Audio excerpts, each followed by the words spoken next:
Välkommen hit Daniel Östlund som är lektor i pedagogik med inriktning mot specialpedagogik på Kristianstad högskola. Vad anser du vara då viktiga aspekter eller hörnstenar eller centralt när det gäller bedömning för elever i grundsärskolan? Jag skulle väl framförallt vilja tala om tre väldigt viktiga aspekter i det arbetet och att det egentligen handlar om tre väldigt väsentliga saker. Det första som handlar om lärarens vilja att veta vad eleven vet, som är liksom den grundläggande utgångspunkten för att arbeta formativt eller med bedömning för lärande.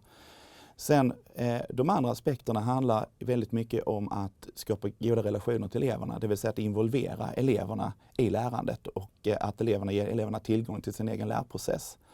Så att det skulle jag vilja säga är huvuddragen i det här och i syfte att utveckla elevernas lärandeprocess och att man som lärare följer den och hela tiden har en ambition om att minska gapet mellan var eleven befinner sig i sitt lärande och sin utveckling och mot det mål som man har formulerat i sin pedagogiska planering. Det finns ju en verksamhet runt omkring, eller det som erbjuds då, det som erbjuds och kan vara möjligt att lära. Hur ser du på kring bedömning i en sådan aspekt? Det är väl någonting som jag skulle vilja säga är en resurs som man skulle kunna använda sig av mycket mer. Man låter eleverna samarbeta mer, att man undervisar utifrån mer heterogena konstellationer där eleverna lär tillsammans. Och det är väl en sån här sak som många bedömningsforskare talar om, Dylan Wiliam till exempel, att aktivera eleverna som lärande resurser för varandra. Kamratrelationen är viktig så att man inte bara ser det formativa lärandet som en relation mellan läraren och eleven, utan det handlar också i ett större perspektiv om elevernas lärande tillsammans i kamratrelationer och i horisontella relationer. Tycker du att, du har ju ändå varit ute på en hel del skolor och sådär, tycker du att man arbetar på ett sådant sätt idag? Har lärarna redskap för detta?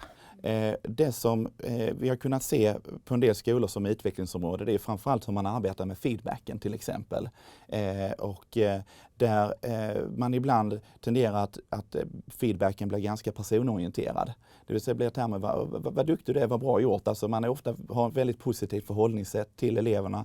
Men där vi i en del projekt som vi har arbetat med kring detta har utmanat personalen på skolorna är att bli lite duktiga på att ge feedbacken med relation till elevernas pedagogiska handlingar så att säga. Det som de faktiskt gör och relaterar det till det, relaterar det till uppgiften, till processen och i den mån, beroende på vilken elevgrupp som vi talar om, också till någon sorts metanivå där vi låter eleverna reflektera om sin lärprocess, om hur pass väl de har lyckats med en uppgift och så. Så att, och det är väl någonting som jag tänker att man på ett mer generellt plan skulle kunna utveckla och bli lite duktigare på. Om du nu skulle vilja rekommendera någonting till lärarna där ute på fältet, är det något råd du skulle vilja skicka med så här avslutningsvis? Ja, oftast om man undervisar i grundsärskolan så är man flera vuxna närvarande och man är flera stycken som samverkar runt omkring elevgrupperna. Och det gör det väldigt viktigt utifrån ett bedömningsperspektiv att man resonerar om vad är det vi ska bedöma egentligen. Så att man inte sitter i grupper och att man bedömer olika saker. Även om man talar om samma sak, att vi ska bedöma en viss förmåga till exempel. Så att man faktiskt har någon sorts gemensam överenskommelse. Vad betyder det egentligen? Det andra jag skulle vilja säga det är det här med dokumentation. Och att försöka dokumentera systematiskt och i synnerhet då när det gäller elever som där det kanske är svåra att tolka deras signaler. Där videodokumentation blir väldigt viktig för att kunna synliggöra processen. En tredje punkt jag tycker är viktig är det här att eleverna ingår ju i ett lärande hela tiden. De utvecklas i relation till centralt innehåll och kunskapskrav även i de mer informella situationerna, som i raster till exempel, i matsituationer och så vidare. Och där, så det blir också viktigt där att man har en idé om hur arbetar vi med bedömning i de situationerna. För de är ju och särskilt kanske extra centrala vad det gäller om man läser enligt träningsskolorna och ämnesområden.